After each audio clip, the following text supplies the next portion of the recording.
para todos. E a Conab, a Companhia Nacional de Abastecimento, elevou novamente a sua estimativa para a produção nacional de grãos em 2024 e 2025. A nova projeção aponta um volume recorde de 336 milhões e 100 mil toneladas. Assunto da minha conversa de agora ao vivo com o gerente da Gerência de Acompanhamento de Safras da Conab, Fabiano Vasconcelos. Oi, Fabiano, bom dia para você, seja bem-vindo aqui com a gente, tudo bem? Bom dia, Felipe. Bom dia a todos que nos assistem. Fabiano, pelo que eu vi, essa nova projeção representa aumento de 13% em relação ao ciclo anterior, né? Queria que você contasse para a gente quais os fatores que ajudam a explicar esse resultado positivo.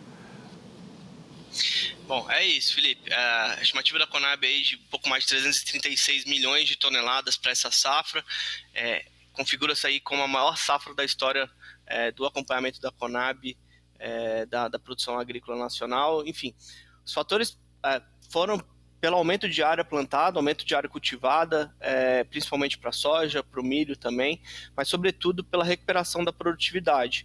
As produtividades nessa safra, na maior parte das culturas e na maior parte dos estados também, produtividades excelentes, inclusive produtividades recordes para a soja em alguns estados também, que pese termos tido ali problemas pontuais no Rio Grande do Sul, por exemplo, que acabou tendo uma frustração na safra da soja, mas ainda assim, num cômputo geral, as produtividades, os rendimentos, eles têm sido bem melhores do que na última safra e resultando nessa produção recorde até então.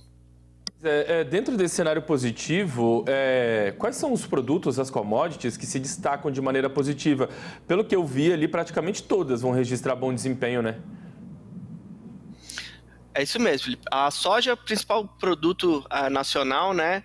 Há uma produção aí de mais de 169 milhões de toneladas, produção recorde também, aumento de área, mas principalmente aumento de produtividade. Como eu disse, só o Rio Grande do Sul teve ali um impacto nessa safra. Se tivesse tido um desempenho melhor, se não fossem as condições climáticas tão adversas no estado para a soja, a produção poderia ter sido maior.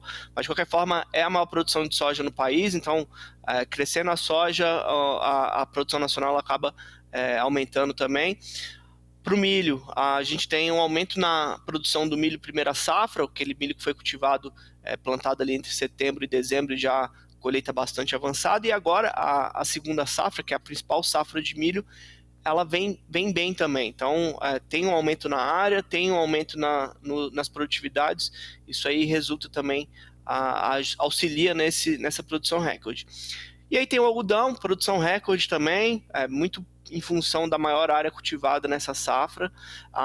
O arroz também, um importante produto, tem um aumento na área e um aumento na produção.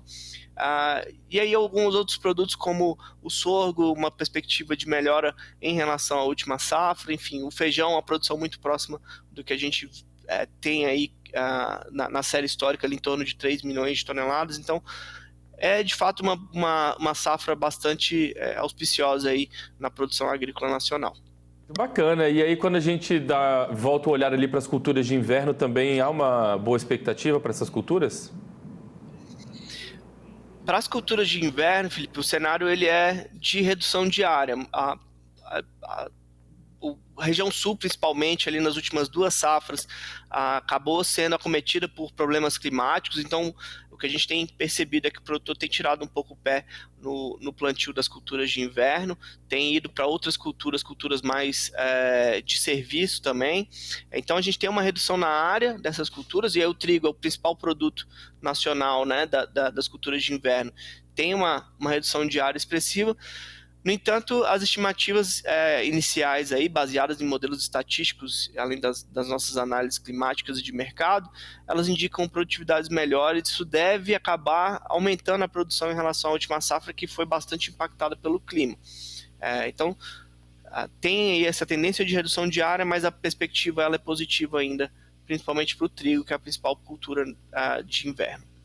Tem uma outra questão que os analistas ficam de olho, eu queria te perguntar também, que é em relação ao quadro de suprimentos da safra de 2024 e 2025. Esse quadro de suprimentos vem de que maneira nessa projeção? Bom, o Brasil deve passar essa safra com a maior parte dos produtos um estoque de passagem confortável para a maior parte dos produtos, devido a essa boa produção. Então, consumo interno, todos os produtos vai ser suprido, vai abrir possibilidades também para exportação. O menor quadro de suprimento é o do feijão, isso é natural, porque o feijão o menor quadro de estoque de passagem, na verdade, né?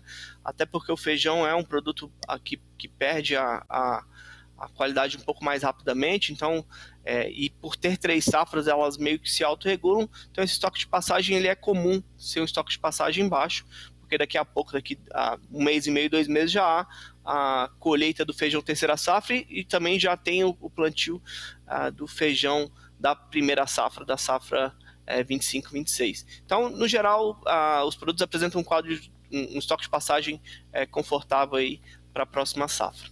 Só para reforçar aqui para a nossa audiência, esse foi o 9º levantamento, né? Tem mais 3 para poder fechar esse resultado de maneira oficial? É isso, né? É isso, Felipe. A Conab acompanha ali a partir de setembro, o ano agrícola ali da gente. A primeira divulgação acontecendo em outubro, a última em setembro. Mas, no entanto, culturas como as safras de inverno, em que a colheita vai ali até dezembro, mais ou menos, as culturas de terceira safra também, por exemplo, o milho, é passível de atualização mesmo quando a gente virar a safra, mas de uma maneira geral ali no 12º levantamento esses números já vão estar bem consolidados. Bacana, então. Quero agradecer demais a gentileza de ter conversado com a gente aqui, viu? Desejar a você um ótimo restinho de semana, um bom fim de semana por aí que está chegando e vamos voltar a conversar em breve, numa nova oportunidade. Tá joia, Felipe. Obrigado, viu?